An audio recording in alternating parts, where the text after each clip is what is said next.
No? May kalungkutan dahil syempre andito ako ngayon sa aking monitor, no? Nagbabantay dito sa gate. Bukas ang oran, sana loobin makuha ko kasi parang natalo sa bidding itong area, no? Yung kalahati nakuha ng kalaban, so ito yung may iwan. Sana masahuran ako bukas bago ang lahat.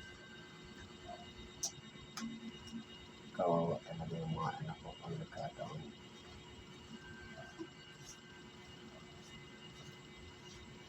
Malungkot na balita pero wala man tayong may habol doon. Tayo pasahuran lang.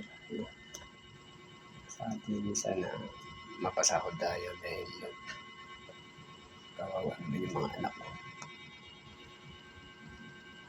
Ang dami ko ng utang, dami pa akong pangangailangan ng mga bata. Pinaghihirapan ko, pinagpapayatan ko, sana makuha ko bukas yung sahod. Kung ano man yung magiging desisyon, final decision nila, maibigay nila yung binabantayan namin, yung kalahating lupain.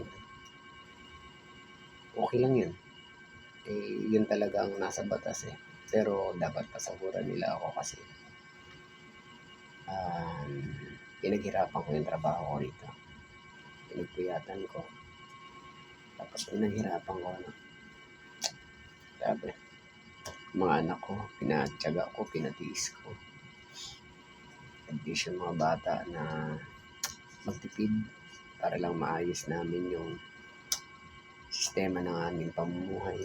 Pagkain namin, makatawid kami sa pang-araw-araw namin. Yung pamumuhay namin na sapat lang at walang sobra. Minsan may kulang pero tinitiis ng mga anak ko para lang makaginhawa kahit papano. Nakakaraos naman 3 beses kumain sa isang araw. Sobra lang tipid pero at least, di ba?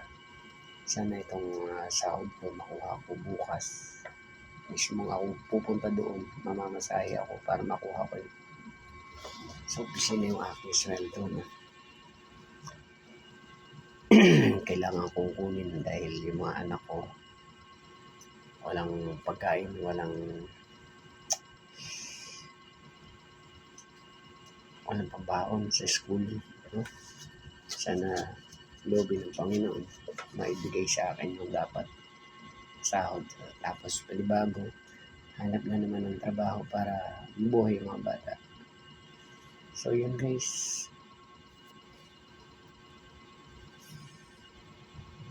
ay nako, pray na lang tayo na loobin ng Panginoon makakasweldo tayo bukas para sa mga bata.